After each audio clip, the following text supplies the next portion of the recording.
ನಮಸ್ತೆ ಸ್ನೇಹಿತರೆ, ನನ್ನ ಚಾನಲ್ಗೆ ನಿಮ್ಮೆಲ್ರಿಗೂ ಸ್ವಾಗತ.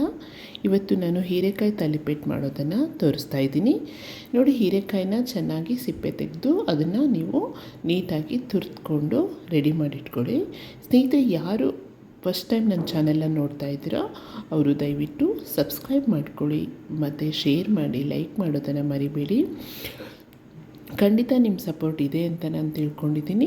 ಹಾಗೆಯೇ ಈ ಹೀರೆಕಾಯಿ ತಾಲಿಪೇಟನ್ನು ಇದೆಲ್ಲ ಹೀರೆಕಾಯಿನ ತುರಿದು ರೆಡಿ ಮಾಡಿ ಇಟ್ಕೊಂಡ್ಮೇಲೆ ಅದಕ್ಕೆ ನೀವು ಸಬ್ಬಸಿಗೆ ಸೊಪ್ಪನ್ನು ಸಣ್ಣದಾಗಿ ಹೆಚ್ಚಿಟ್ಟಿರ್ತಕ್ಕಂಥದ್ದನ್ನು ಹಾಕ್ಕೊಳ್ಳಿ. ಬೇಕಿದ್ದರೆ ಮೆಂತ್ಯ ಹಾಕ್ಕೋಬೋದು, ಯಾವುದಾದ್ರೂ ಹಾಕ್ಬೋದು, ನಡೆಯುತ್ತೆ. ಸ್ವಲ್ಪ ಹಾಕ್ಕೊಂಡು ಆಮೇಲೆ ಅದಕ್ಕೆ ಸ್ವಲ್ಪ ಹೆಚ್ಚಿದ ಮೆಣಸಿಕಾಯಿ ಇಲ್ಲ ಪೇಸ್ಟು, ಹಾಗೆಯೇ 1 ಅಥವಾ 2 ಈರುಳ್ಳಿ ಹಾಕ್ಕೊಳ್ಳಿ.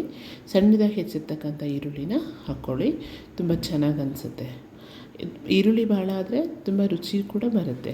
ಹಾಗಾಗಿ ನೀವು ಇದನ್ನೆಲ್ಲ ರೆಡಿ ಮಾಡಿಕೊಂಡು ಇದಕ್ಕೆ ನಾವು ಸ್ವಲ್ಪ ಜೀರಿಗೆ ಮತ್ತು ರುಚಿಗೆ ಎಷ್ಟು ಬೇಕೋ ಅಷ್ಟು ಉಪ್ಪನ್ನು ನೀವು ಹಾಕ್ಕೋಬೇಕು.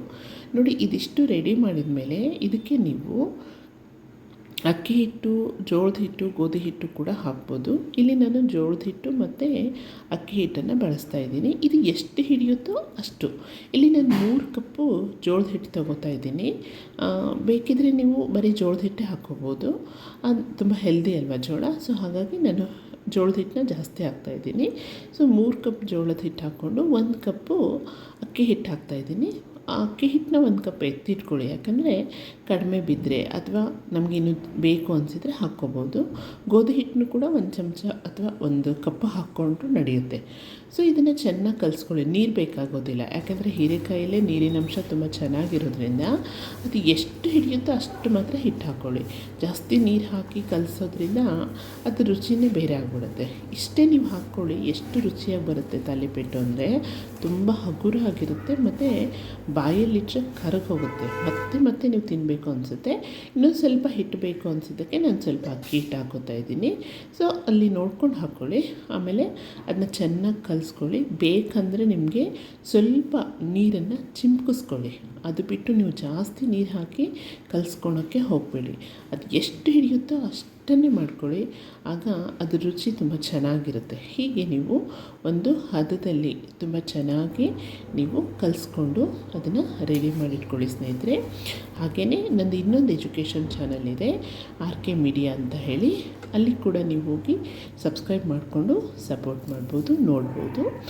ನಂತರ ಸ್ನೇಹಿತರೆ, ನೀವು ಒಂದು ಕಾಟನ್ ಬಟ್ಟೆನ, ನಾವು ಬಕ್ರಿ ಮಾಡೋದಕ್ಕೆ ತೊಗೋತೀವಲ್ಲ ಕಾಟನ್ ಬಟ್ಟೆನ, ಆ ಬಟ್ಟೆಯನ್ನು ತಗೊಂಡು ನೀಟಾಗಿ ಅದನ್ನ ಹಸಿ ಮಾಡಿಕೊಂಡು ಆಮೇಲೆ ನಮಗೆ ಎಷ್ಟು ಬೇಕೋ ಗಾತ್ರ ಆ ಥರದೊಂದು ಉಂಡೆ ಮಾಡ್ಕೊಂಡು ಹಿಟ್ಟನ್ನ ನೀರು ಹಚ್ಚಿ ನಾವು ಬಟ್ಟೆ ಮೇಲೆ ಎಷ್ಟು ಬೇಕಾದ್ರಷ್ಟು ನೀವು ತೆಳ್ಳಕ್ಕೆ ತಟ್ಕೋಬೋದು. ಅದಕ್ಕೆ ಎಷ್ಟು ಬೇಕಾದರೂ ತೆಳ್ಳಗಾಗುತ್ತೆ.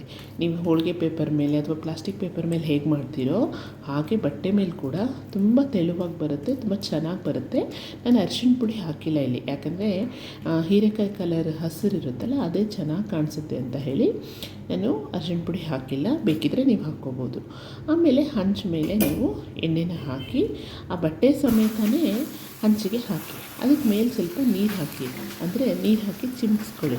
ಆಗ ಬಟ್ಟೆನೂ ಹತ್ತೋದಿಲ್ಲ ಮತ್ತು ತಾಲಿಪೇಟು ಕೂಡ ಹರಿಯೋದಿಲ್ಲ. ತುಂಬ ಚೆನ್ನಾಗಿ ತಾಲಿಪೇಟು ನೀಟಾಗಿ ಬರುತ್ತೆ ಸ್ನೇಹಿತರೆ.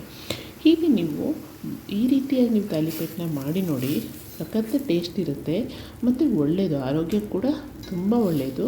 ರೊಟ್ಟಿ ಮಾಡಿ, ಅಂದರೆ ಬಕ್ರಿ ಮಾಡಿ ಬೇಜಾರಾಗಿದ್ದರೆ, ಚಪಾತಿ ತಿಂದು ಬೇಜಾರಾಗಿದ್ದರೆ ನೀವು ಈ ರೀತಿಯಾಗಿ ತಾಲಿಪೇಟನ್ನ ಮಾಡ್ಕೊಂಡು ತಿನ್ನಿ. ತುಂಬ ಸುತ್ತು ಎಣ್ಣೆ ಹಾಕಿ ಮುಚ್ಚಿಬಿಡಿ.